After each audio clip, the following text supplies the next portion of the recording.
So ito na guys yung recycle na ano natin na power bank. So ito na guys na napapakinabangan naman so far. Yan guys oh.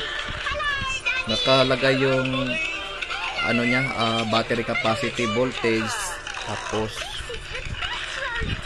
continuous na ano pinapanooran ng cellphone.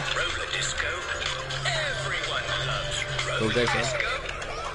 Ayan oh, yung ano, yung suki ng YouTube.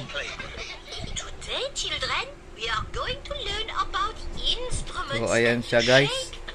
Sulit na sulit talaga. First, choose an instrument each from the music room.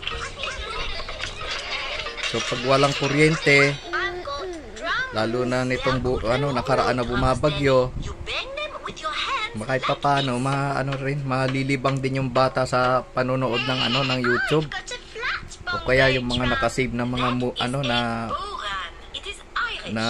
download na mga video dito sa ano sa cellphone. Very good, Pedro.